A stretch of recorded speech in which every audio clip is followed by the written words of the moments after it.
Hello दोस्तों, आप सुन रहे हैं कथाकुंज एफएम और मैं श्रेष्ठा तिवारी आज आपके लिए लेकर आई हूँ सीमा बत्रा जी की लिखी हुई एक प्यारी सी कहानी हमसफ़र। आइए कहानी शुरू करते हैं।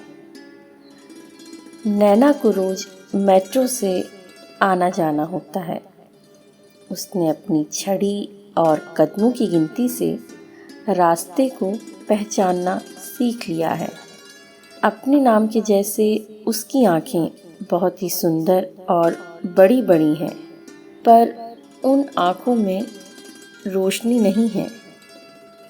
अनुराग और नैना की मुलाकात रोज़ मेट्रो में ही होती है।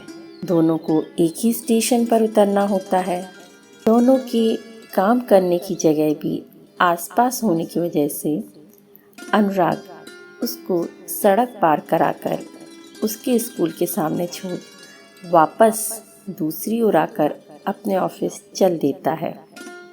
यह सिलसिला तब शुरू हुआ जब 6 महीने पहले एक दिन नैना मेट्रो से उतरने लगी तो लड़खड़ा गई थी। तब पहली बार अनुराग ने उसको आगे बढ़कर संभाला था। अनुराग बोल और सुन नहीं सकता। जब नैना ने पहली बार उससे नाम पूछा तो वो बोल नहीं पाया। उसने नैना का हाथ पकड़कर उसकी हथेली पर उंगली से अपना नाम लिख दिया था। उस दिन से दोनों की दोस्ती काफ़ी अच्छी हो गई थी। अनुराग उसके होठों के हिलने से उसकी बातें समझ जाता था और नैना भी उसकी उंगलियों से अपनी हथेलियों पर लिखा जाना समझने लगी थी। फिर एक दिन अनुराग ने नैना के हाथ पर अपने दिल की बात लिख दी।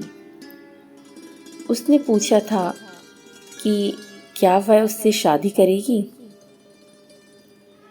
वो भी अनुराग को पसंद करने लगी थी, पर उसे डर था कि वह अनुराग के लायक नहीं है। उससे शादी करके अनुराग खुश नहीं रह पाएगा और उसकी जिम्मेदारियां और ज़्यादा बढ़ जाएंगी। इसलिए वह चुप रही। जब नैना ने कुछ नहीं कहा तो अनुराग ने दोबारा पूछ लिया, बिना कुछ कहे, सिर्फ उसके कंधों पर हाथ रखकर। उसके हाथों के स्पर्श ने नैना को हिम्मत दी अपनी बात अनुराग को कहने की। अनुराग को समझ नहीं आ रहा था कि वह अपनी बात कैसे समझाए। आज पहली बार अपने ना बोल पाने की मजबूरी पर गुस्सा आ रहा था।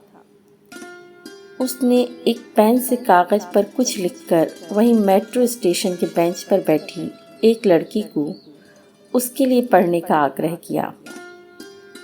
लड़की ने पढ़ना शुरू किया, मुझे तुमसे प्यार है और मैं तुम्हें मेट्रो के सफ़र के साथ साथ अपनी ज़िंदगी का हमसफ़र भी बनाना चाहता हूँ।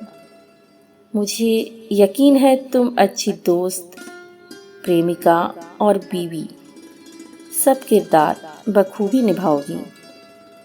बस अब हाँ कर दो। नैना की आंखों से आंसू बह रहे थे। उसने अनुराग का हाथ अपने हाथ में लेकर उस पर हाँ लिख दिया। तो दोस्तों, कैसी लगी आपको ये कहानी? अपनी प्रतिक्रिया ज़रूर दें। जल्द ही एक नई कहानी के साथ प्रस्तुत होंगी। तब तक के लिए धन्यवाद।